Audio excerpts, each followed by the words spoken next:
منافقین زبان سے کلمہ لا الہ الا اللہ کا اقرار کرتے تھے اور مسلمانوں کی جماعت میں اپنا شمار کرواتے تھے۔ یہ اتنے مکار تھے، کفار سے بھی سانٹھ گانٹھ کیا کرتے تھے، لیکن انہیں اس بات کا شاید شعور نہیں تھا کہ اللہ رب العزت وحی کے ذریعے سے نبی اکرم صلی اللہ علیہ وسلم کو باخبر کر دے گا اور ان کی ساری مکاری اور عیاری اور چال بازی دھری کی دھری رہ جائے گی، نہ ادھر کے ہوں گے نہ ادھر کے۔ اور حقیقت بھی یہی ہے، عملی نفاق الگ ہے اور اعتقادی نفاق الگ ہے۔ اور میرے بھائیوں اور دوستوں، عملی نفاق ہی بڑا خطرناک ہے۔ تو منافقین نماز پڑھنے کے لیے آتے تھے کیونکہ انہیں پتہ تھا کہ اگر نماز میں نہیں آئیں گے تو ہمارا نام مسلمانوں کی لسٹ سے نکال دیں گے، کیونکہ اکرم صلی اللہ علیہ وسلم کے دور مسعود میں یہ تصور نہیں تھا کہ ایک انسان مسلمان ہو اور نماز سے غائب ہو۔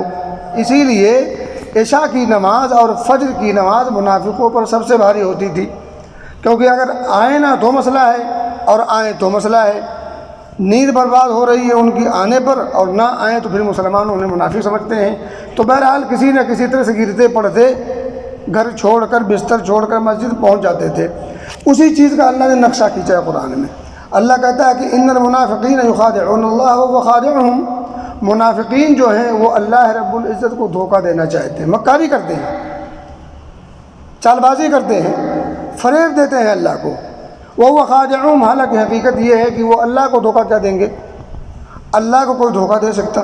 وہ تو لوگوں کے دلوں کے راز اور بھید کو بھی جانتا ہے، بلکہ ازل سے ابد تک کی ساری چیزوں کا اسے علم اور خبر ہے، ساری چیزوں کو جانتا ہے، تو اس کو دھوکہ کون دے سکتا ہے؟ تو اللہ اسی چیز کو کہتا ہے یخادعون اللہ وهو خادعهم، وہ اللہ کو نہیں بلکہ وہ خود اپنے آپ کو دھوکہ دیتے ہیں۔ اب دیکھیں ان کی کچھ ہے عملی نفاق کی کچھ شکلیں اللہ نے پیش کی ہیں۔ وَإِذَا قَامُوا إِلَى الصَّلَاةِ قَامُوا كُسَالَىٰ، جب نماز کے لیے آتے ہیں تو بددلی کے ساتھ آتے ہیں، سستی اور غفلت کے ساتھ آتے ہیں، دل نہیں چاہتا۔ میں نے پہلے بتایا نا کہ دل سے وہ کام نہیں کرتے، مجبوری انہیں کھینچ کے بستر چھوڑوانے پر مجبور کرتی ہے، اور گھر چھوڑ کر کے وہ مسجد نبوی آتے ہیں نماز کے لیے مجبوراً۔ وَإِذَا قَامُوا إِلَى الصَّلَاةِ، جب نماز کے لیے وہ کھڑے ہوتے ہیں تو قاموا کسالىٰ، ایک دم سستی کے ساتھ، بددلی کے ساتھ، دل میں نماز کی محبت یا جس کے لیے نماز پڑھی جاتی ہے اس سے محبت، اس کی تعظیم نہیں ہوتی۔ نماز سے اجر و ثواب کی امید لے کر کے وہ نہیں چلتے، وہ بس مجبوری ان کی ہوتی ہے، اور مجبوری یہی ہے کہ دل میں اسلام تو ہے نہیں۔ بہرحال اللہ کہتا ہے کہ وَإِذَا قَامُوا إِلَى الصَّلَاةِ قَامُوا كُسَالَىٰ يُرَاءُونَ النَّاسَ، اور یہ جو کچھ بھی کرتے ہیں، چاہے وہ نماز ہو یا دیگر کام ہو، جہاد میں جانا اور دیگر کام کرنا، تو اس وقت منافقین جو کچھ کام کیا کرتے تھے وہ اللہ کی رضا کے لیے نہیں کیا کرتے تھے۔ یراؤن الناس، لوگوں کو دکھانے کے لیے کرتے تھے۔ وَلَا يَذْكُرُونَ اللَّهَ إِلَّا قَلِيلًا، اور اللہ کا ذکر بہت تھوڑا کرتے تھے، جہاں پھنس جاتے تھے وہیں کرتے تھے، اور اگر نکل جائیں تو نکل جاتے تھے۔ وَلَا يَذْكُرُونَ اللَّهَ إِلَّا قَلِيلًا، اللہ کا ذکر نہایت تھوڑا قلیل انداز میں کرتے تھے، بصورت مجبوری کرتے تھے، یوں کہہ لیں ہم۔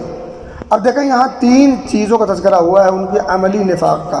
ایک، نماز سستی سے پڑھتے ہیں، دل نہیں مانتا، دل سے نہیں پڑھتے، نماز کی اہمیت سامنے رکھ کے نہیں پڑھتے، اور جو کچھ بھی وہ کرتے ہیں چاہے نماز ہو چاہے دیگر اعمال و افعال، وہ لوگوں کو دکھانے کے لیے کرتے ہیں، اور اللہ کا ذکر نہایت تھوڑا کرتے ہیں، اور موقع مل جائے تو کرتے ہی نہیں سرے سے میرے بھائی۔ اور دیگر مواقع پر اللہ نے منافقین کی صفت تذکرہ کیا ہے، لیکن اس آیت کریمہ کے پس منظر میں میں تھوڑا سا آپ کو آگے بات دینا چاہتا ہوں۔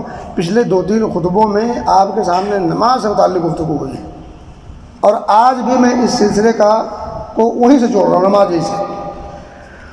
دو چیزیں یہاں غور کرنی ہیں۔ ایک تو یہ ہے کہ ہم جو لوگ نماز پڑھتے بھی ہیں وہ کتنی دل کے حضوری کے ساتھ پڑھتے ہیں، دل کتنا لگتا ہے نماز میں، یہ غور کرنا ہے۔ اور وہ لوگ جو سرے سے نماز پڑھتے ہی نہیں، ذرا وہ لوگ بھی سوچیں۔ منافقین کو نماز کے لیے چل کر اپنے گھر سے آنا پڑتا تھا، حالانکہ ان کا ایمان رب پر نہیں تھا، رسول پر نہیں تھا، اسلام سے وہ دل کے اندر چڑھتے تھے، گھٹتا تھا ان کا دل، لیکن اس کے باوجود چونکہ انہیں پتہ تھا اس بات کا کہ اگر ہم مسجد سے دور رہے، اذان کے سن لینے کے بعد گھر نہ چھوڑے اور مسجد کی طرف قدم نہ چلا، قدم نہ اٹھا، تو پھر ہمارا نام مومنوں کی لسٹ سے کاٹ کر کے منافقین کی لسٹ میں ڈال دیا جائے گا۔ اب آپ سوچیں، جو لوگ زبان سے کلمہ پڑھ رہے ہیں، نبی موجود ہیں، سب سے بہترین جماعت موجود ہے، سب سے بہترین دور موجود ہے، اس سے بہترین نہ دور کوئی ہو سکتا اس سے پہلے نہ بعد میں، نہ اس سے بہترین جماعت اس سے پہلے تھی نہ بعد میں، سب سے بہترین دور میں موجود ہیں، اور مسجد نبوی کے اندر آ کر کے نماز پڑھ رہے ہیں، نبی محترم صلی اللہ علیہ وسلم کی امامت میں نماز پڑھ رہے ہیں، مگر دل نماز سے غافل ہے، دل میں نماز کی اہمیت نہیں ہے، نماز کا مقام ان کے دلوں میں نہیں پایا جاتا، تو مردہ دلی کے ساتھ مسجد آ کر کے نماز نبی اکرم صلی اللہ علیہ وسلم کے پیچھے کھڑے ہو کے پڑھتے ہیں۔ سوچے ذرا کیوں پڑھتے تھے وہ؟ یہ ایک سوال ہے، وہ نماز کیوں پڑھتے تھے؟ اذان کے سن لینے کے بعد اگر دل میں کھلبلی نہ مچے، بے چینی نہ ہو، تو پھر سمجھ جائیے کہ ایمان اس دل میں مردہ ہو چکا ہے۔ یہ نوٹ کر لیجئے، اذان کے سن لینے کے بعد دل کے اندر مسجد کی تڑپ نہ ہو اور مسجد آنے کی طرف لگاؤ اور جھکاؤ نہ ہو، سارے کام کو چھوڑ کر مسجد کی طرف جو نہ بھاگے، یہ نوٹ کر لیں، اس کے دل میں ایمان وہ ایمان نہیں ہے جو ایمان مطلوب ہے اور جس ایمان کا ہم دعویٰ کرتے ہیں۔ کہیں نہ کہیں اس دل کے اندر نفاق کی جڑیں مضبوط ہو رہی ہیں، انسان نفاق کا شکار ہو چکا ہے یا ہو رہا ہے، یہ نوٹ کر لیجئے۔ علماء نے دلائل کی روشنی میں جو لوگ نماز سرے سے نہیں پڑھتے، یا یوں کہہ لیں جو لوگ نماز جان بوجھ کر چھوڑ دیتے ہیں بغیر کسی عذر کے، کوئی عذر نہیں، عذر کیا ہے؟ سیریل چل رہا ہے، اب اگر نماز کے لیے جماعت پکڑیں گے تو سیریل ختم ہو جائے گا، یا ابھی آج کل چل رہا ہو پتہ نہیں کیا ہو، کرکٹ،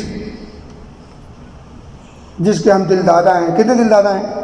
اتنے دل دادا ہیں، اتنے دل دادا ہیں کہ ہم اپنے ایمان کا بھی سودا کر لیتے ہیں۔ بھئی نماز چھوڑ دینا کرکٹ دیکھنے کی خاطر، یہ ایمان کا سودا نہیں، کھیل ہے، اس کو کھیل کی حد تک رکھیے۔ اور میری سمجھ میں یہ بات نہیں آتی، جو لوگ کھیل رہے ہیں وہ اتنا سیریس نہیں ہوتے، جو لوگ وہ کھیل رہے ہوتے ہیں گراؤنڈ میں جو ہوتے ہیں، وہ لوگ اتنا سیریس نہیں ہوتے، اتنا سنجیدہ نہیں ہوتے، کھیل ہے، کھیل رہے ہیں، ان کا ہر حال میں فائدہ ہے، کیونکہ ان کا مشغلہ وہی ہے، ان کی ڈیوٹی، ان کا کام وہی ہے، تو ہر حال میں ان کو پیسے ملیں گے، جیتے تب بھی ہارے تب بھی۔ ہم اور آپ کو کیا ملے گا؟ کوئی ایک پیسے کا فائدہ۔ اور میں کہتا ہوں سب سے بڑا نقصان انسان کا ذہن و دماغ خراب ہوتا ہے، قلب متاثر ہوتا ہے، وقت کا ضیاع ہوتا ہے۔ اس سے بڑا نقصان اور کچھ ہو سکتا ہے کہ مومن کے لیے؟ کھیل کو کھیل سمجھیں، اس سے زیادہ کسی کھیل کی کوئی اوقات نہیں۔ وہ لوگ اہمیت دیں جن کی زندگی کا انحصار اسی پر ہے، ان کی کمائی وہی ہے، ان کا کام اور مشغلہ ہی وہی ہے، وہ اگر اس چیز کو فوکس کریں، توجہ دیں، بات سمجھ میں آتی ہے۔ لیکن ہم بیٹھ کر ٹی وی کے سامنے، شاشہ کے سامنے کھڑے ہو کر کے بیٹھ کر کے اور یہاں سے جو ہے اپنے دل کو ہلکان کریں اور لوگوں سے جھگڑا کریں اور ٹی وی پھوڑ دیں یا اس طرح نماز چھوڑ دیں اور دیگر چیزیں، یہ عقل مندی نہیں، یہ بیوقوفی ہے، نری جہالت ہے۔ میں تو کہتا ہوں یہ پاگل پنی ہے، کلیئر کہہ رہا ہوں۔ آپ اپنا ٹائم ضائع کر رہے ہیں، ایک دوسرے دوست سے جو آپ کا مومن بھائی ہے، آپ کے علاقے کا ہے، آپ کے ملک کا ہے، آپ کے قوم کا، آپ کے قبیلے کا ہے، صرف یہ ہے کہ وہ کسی اور کی سپورٹ کرتا ہے، آپ کسی اور کی سپورٹ کرتے ہیں، فائٹنگ پھٹا ہو رہی ہے، مار پیٹ بھی ہو رہی، لڑائی جھگڑا بھی ہو، دشمنی بھی ہو رہی، کس کے لیے؟ فائدہ زیرو، صفر۔ اب یہ پاگل پنی نہیں ہے، بات آگے نکل گئی۔ میں کہہ رہا تھا کہ منافقوں کا کام کیا ہے؟ نماز جب پڑھتے ہیں، نماز کے لیے آتے ہیں، اور ہم نماز کے لیے صرف جمعہ کو آتے ہیں، جمعہ کی پانچوں نماز کے لیے نہیں، صرف جمعہ کی نماز کے لیے۔ ابھی جو اب آپ سوچیں، منافقین عشاء بھی آتے تھے، فجر بھی آتے تھے، دیگر نماز میں بھی آتے تھے، ہاں انہیں عشاء اور فجر بھاری پڑتی تھی، سب سے بھاری ان کے دل پر جو نماز پڑتی تھی وہ عشاء اور فجر ہوتی تھی، لیکن آتے تھے۔ اور ہم اتنے ڈھیٹ اتنے دل میں سختی کہ ہم تو چل کے بھی نہیں آتے، وہ چل کے آتے تھے، ہم چل کے آنے کے لیے بھی تیار نہیں۔ اب آپ مجھے بتائیں، عملی طور پر منافق ہوتا، اللہ بچائے، نفاق کی ہر ادا سے اللہ بچائے، چاہے وہ عملی ہو چاہے اعتقادی ہو، لیکن آپ بتائیں ظاہری طور پر منافقین نماز کے لیے آتے تھے، ہم اس سے بھی کہیں گزرے ہیں؟ سوچے ذرا تھوڑا سا، ہم اس سے بھی گئے گزرے ہیں، ہم نماز کے لیے نہیں آ سکتے۔ اور آگے اللہ کہتا ہے یراؤن الناس، کچھ لوگ نماز پڑھتے ہیں، بس چلو پڑھ لے تاکہ لوگ یہ نہ کہیں کہ نماز ہی نہیں پڑھتا۔ تو وہ لوگ نماز پڑھتے تھے تو کس لیے پڑھتے تھے؟ تاکہ لوگ ہمارا شمار مومنوں میں کریں، لوگوں کو دکھانے کے لیے۔ تو جو لوگ نماز پڑھتے ہیں وہ نماز للہ پڑھیں، اللہ کے لیے۔ نماز فرض ہے اس لیے، نماز رب کی رضا کا ذریعہ ہے اس لیے، نماز جنت کے راستے کو کھولتا اور آسان کرتا ہے، داخلے کا سبب ہے اس لیے نہیں کہ لوگ کہیں گے ہاں یہ بھی نماز پڑھتا ہے۔ وَلَا يَذْكُرُونَ اللَّهَ إِلَّا قَلِيلًا، اور یہ لوگ جب ذکر کرتے ہیں، اللہ کا یاد کرتے ہیں تو بہت تھوڑا، وہیں کرتے ہیں، اتنے کرتے ہیں جتنا ان کی مجبوری ہوتی ہے۔ اور آپ کو بتا دوں میں، ابن القیم رحمۃ اللہ علیہ کہتے ہیں کہ منافقوں کی نماز کے تعلق سے 6 علامات ہیں۔ منافق نماز کے تعلق سے ان کے اندر 6 قسم کی علامات پائی جاتی۔ نمبر ایک یہ ہے کہ نماز میں سستی برتتے ہیں۔ اب آپ بتائیں، جنہوں نے ظہر پڑھ لی، عصر پڑھ لی، مغرب پڑھ لی، عشاء پڑھ لی اور فجر رہ گئے بستر پہ، یہ سستی نہیں ہے؟ جو 4 نمازیں پڑھتے ہیں، ظہر، عصر، مغرب، عشاء، فجر، بستر پہ، جس طرح سے ظہر، عصر، مغرب، عشاء نماز فرض ہے جماعت کے ساتھ مسجد میں، فجر بھی جماعت کے ساتھ فرض ہے مسجد میں، بستر پہ نہیں۔ تو انہوں نے کہا کہ منافقوں کی جو نماز ہے اس میں 6 برائیاں پائی جاتی ہیں۔ کس کی نماز میں؟ منافقوں کی۔ نمبر 1، الکسل عند القیام الیہا، یہ جب نماز قائم کرتے ہیں تو سستی اور غفلت سے، بد دلی کے ساتھ، دل نہیں لگتا۔ نمبر 2، لوگوں کو دکھانے کے لیے کام کرتے ہیں، جو بھی کام کرتے ہیں وہ لوگوں کو دکھانے کے لیے۔ نماز پڑھی لوگوں کے لیے، تلاوت کیا لوگوں کے لیے، کسی کو 10 روپے دیا لوگوں کے لیے، اور کوئی اچھا کام کیا لوگوں کو دکھانے کے، میں نے یہ کیا، میں نے وہ کیا۔ یہ بہت بڑا خسارہ ہے۔ جو نیکیاں کر لیں اس کو بھول جائیں۔ آپ نے ڈال دیا کھاتے میں، اللہ کے پاس چھوڑ دیں اس کو، کہتے ہیں نا نیکی کا ذریعہ میں ڈال، اب اس کو تذکرہ نہ کیا کرو ورنہ پھر نیکیاں ختم ہو جائیں گی۔ اور نمبر 3 یہ ہے کہ نماز میں تاخیر کرتے ہیں، ابھی جائیں گے، ابھی 5 منٹ ہوا ہے، ابھی تو 15 منٹ باقی ہے، یہ ابھی کر کے 2 رکعت چھوٹ جاتی۔ بھئی اچھے کام کے لیے آپ ابھی کرتے ہیں، دنیاوی کام کے لیے ابھی کیوں نہیں کرتے؟ بس پکڑنی ہو تو 5 منٹ پہلے جاتے ہیں، کہتے چلو وہاں کھڑے رہیں گے، یہیں بیٹھے کیا ملے گا، یہاں بیٹھ کے کیا ملے گا، وہیں کھڑے رہیں گے بس کے پاس، تاکہ بس چھوٹنے نہ پائے۔ اور جب بات مسجد کی آئے تو ابھی 5 منٹ ہوا، ابھی 15 منٹ باقی ہے۔ یار عجیب ترازو ہے ہمارا، جہاں ہمیں اذان سے پہلے آنا چاہیے وہاں ہم کہتے ہیں ابھی 5 منٹ باقی ہے، اور جہاں آپ 5 منٹ جانے کوئی فائدہ نہیں ہے، صرف آپ احتیاطاً جاتے ہیں تاکہ بس چھوٹنے نہ پائے، یا سیٹ مل جائے یا سیٹ آگے مل جائے۔ اب بات آگے کی آ گئی ہے مسجد میں ہم آتے ہیں آگے اور بیٹھ جاتے ہیں پیچھے، اور کبھی ایسا نہیں ہوا کہ آپ بس کا انتظار کر رہے ہیں اور بس کھلی ہو اور آپ آگے کی سیٹ چھوڑ کے جا کے پیچھے بیٹھے ہوں، ایسا کسی کے ساتھ نہیں ہوا ہے۔ مسجد میں آئیں گے تو آگے کی جگہ چھوڑ کے پیچھے بیٹھ جائیں گے، بس میں بیٹھنا ہوگا تو لڑائی کر لیتے ہیں اگلی سیٹ لینے کے لیے۔ یار اللہ نے ہمیں عقل دی ہے، یہ عقل ہم کب استعمال کریں گے؟ یہ عقل ہمیں دنیاوی امور میں بھی استعمال کرنا ہے اور دینی امور میں بھی استعمال کرنا ہے، بلکہ دینی امور میں زیادہ استعمال کرنا ہے، اور ہم دینی امور میں کم استعمال کرتے ہیں۔ اور آگے کہتے ہیں نمبر 4 پہ، وہ کہتے ہیں کہ نماز، منافق جو نماز پڑھتا ہے وہ کھٹا کھٹ والی پڑھتا ہے، ٹکا ٹک ٹکا ٹک ٹکا ٹک۔ حدیث میں اس کو کہتے ہیں نقص الغراب۔ آپ نے دیکھا کوا جب دانہ چگتا ہے، کوئی چیز زمین سے اٹھاتا ہے کھانے کے لیے تو نیوں مارتا ہے، مارا ٹھونک اور فوراً دانہ لیا اور اٹھا لیا۔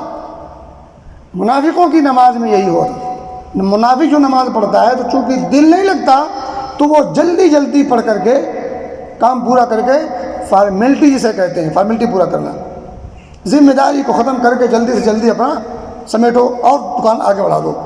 تو یہ نماز، یہ جو جلدی جلدی والی ہے، بات پچھلے خطبوں میں اسی جلدی پہ چل رہی تھی کہ نماز جب پڑھیں تو اطمینان ہو، سکون ہو، ہر ارکان اچھے سے ادا ہوں، لگے کہ آپ کوئی کام کر رہے ہیں۔ حسن ادا ضروری ہے، کسی کام کے اندر حسن ہو تب مزہ آتا ہے۔ تو نمبر 4 یہ ہے کہ منافق جب نماز پڑھتا ہے تو جلدی والی نماز پڑھتا ہے، ایسے جیسے کوا چونچ مارتا ہے دانہ چگنے کے لیے زمین پر۔ اور نمبر 5 کہتے ہیں کہ یہ لوگ اللہ کا ذکر بہت کم کرتے ہیں، اللہ کا ذکر بہت کم کرتے ہیں۔ اور نمبر 6 کہتے ہیں منافق جو نماز پڑھتا ہے، منافقوں کی نماز میں جو کمیاں ہیں، نمبر 6 یہ ہے کہ وہ جماعت سے پیچھے رہتا ہے۔ اچھا دیکھیں، یہ جو اگر آپ یہ جو جتنی میں نے گنائی ہے یہ ساری کو اگر ہم سامنے رکھیں، اپنے ایک بنا لیں چارٹ سامنے رکھ لیں اور ہم ذرا ٹیلی کریں اپنے آپ کو، تو میں تو کہتا ہوں کہ 4 بیماری تو ہم میں پائی ہی جاتی ہے۔ میں 2 کو چھوڑ دیتا ہوں، چلو وہ تھوڑا سا دلوں کا معاملہ ہے، لوگوں کو دکھانے کے لیے جب ہم اس کو نکال دیتے بھائی، اگر ہم اس کو نکال دیں تو 5 بیماریاں ہمارے اندر ایسی ہیں جو بہو وہی بیماریاں ہیں نماز کے تعلق سے جو منافقوں کے اندر پائی جاتی ہیں، وہ ہم میں بھی پائی جاتی ہیں۔ نماز کے اندر سستی ہمارے اندر، جلدی جلدی نماز پڑھنا ہمارے اندر، اللہ کا ذکر کم سے کم کرنا ہمارے اندر، جماعت سے پیچھے رہ جانا ہمارے اندر، دیر سے آنا ہمارے اندر، یہ ساری بیماریاں کن کے اندر پائی جاتی ہیں؟ منافقوں کے۔ اور ہم جب ٹیلی کرتے ہیں، جب اپنا جائزہ لیتے ہیں، گریبان میں منہ ڈالتے اور جھانکتے ہیں، تو پتہ چلتا ہے کہ یہ بیماریاں تقریباً سب یا اکثر ہمارے اندر بھی پائی جاتی ہیں۔ بس اللہ بچائے۔ انہی پہ روکتے ہیں، اللہ سے دعا کرتے ہیں کہ اللہ تعالیٰ